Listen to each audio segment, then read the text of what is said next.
YouTubers.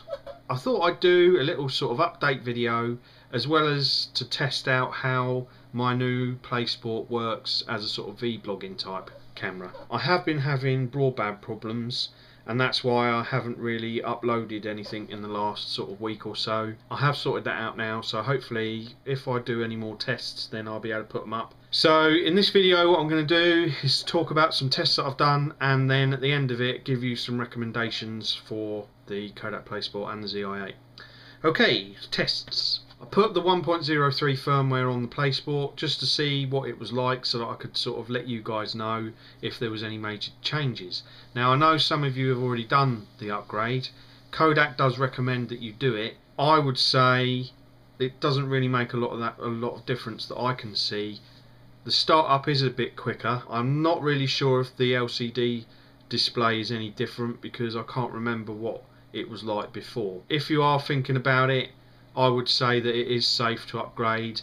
I haven't seen any problems with it, so if you are thinking about it then just do it. Some people were saying could you record while it was charging.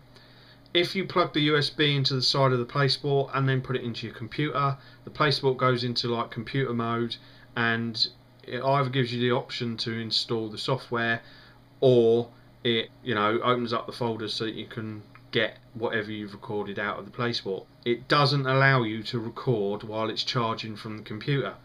In my Playsport box I got a plug adapter. I plugged in the USB into that adapter, plugged it into the mains, and while it was attached to the mains I was able to record. I would suggest getting an extension lead for the plug part of it. If you want to stick it on a tripod or anything like that and you run out of battery power, then you can just hook it up to the mains and you'd be able to record, which is a real bonus I think. Another test that I did was I wanted to see if the Class 6 memory card that I've got had the freezing issue that I'd read on forums. So I charged the battery up until the light went off, so it was fully charged. I stuck the camera on a tripod, I put it on 720p at 60 frames per second with image stabilization on but face detection wasn't. I let it record. It recorded for 1 hour and 18 minutes and then the battery died. So there were no freezing problems, the playback was perfect, it didn't have any problems. The transend 8 gigs Class 6 works fine with the Kodak Playsport. Now I think what I might do, just to see what the differences are, is I might do some 1080p recording with the Class 6 and then 1080p recording with the Class 4 and see if there's any difference.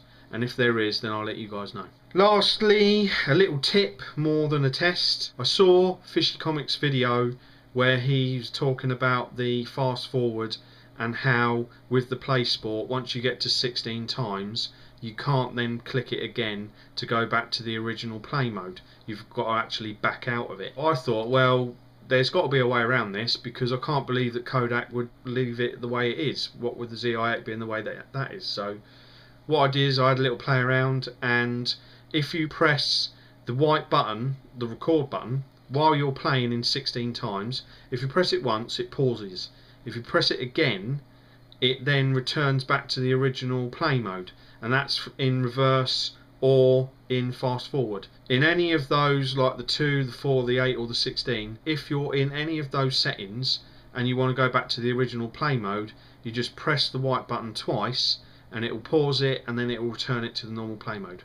So there you go. Okay, recommendations. A lot of people have asked me, what memory card should I get, what software shall I use, and what is a good Pocket HD camcorder to get. First off, my recommendations for memory cards.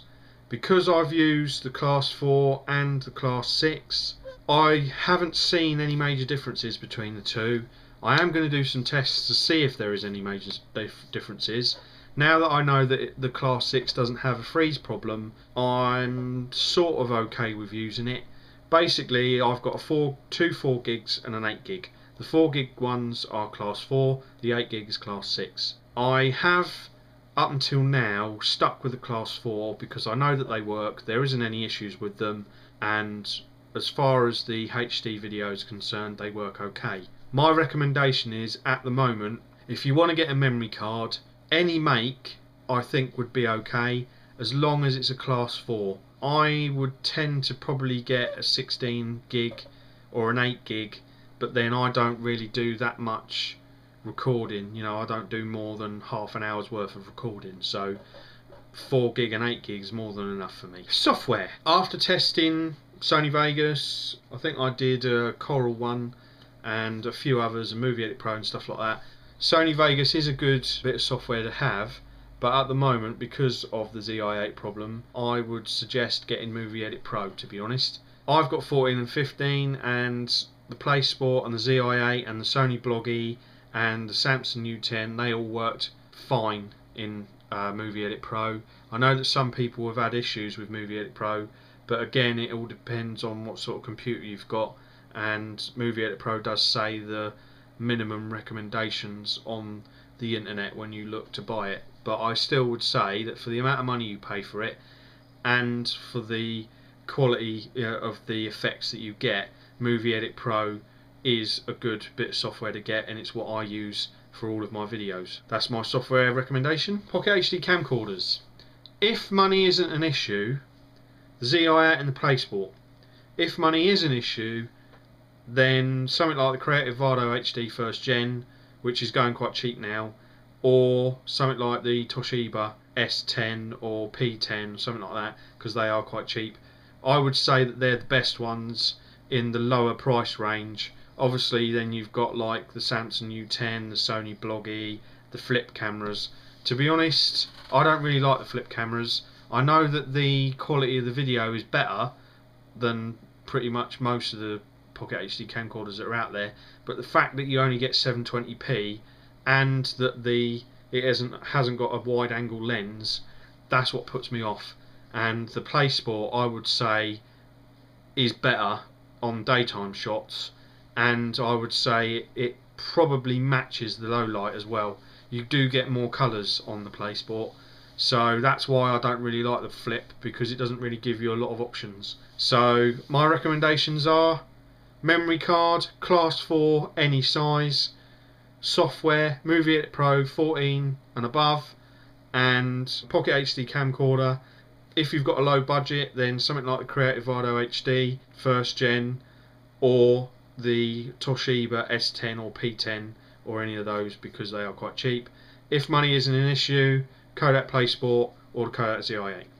Okay, that's enough from me. I hope you're having a good weekend. Obviously, if I do any tests that I think would benefit you guys, then I'll put them up. If you've got any more questions, then please ask away.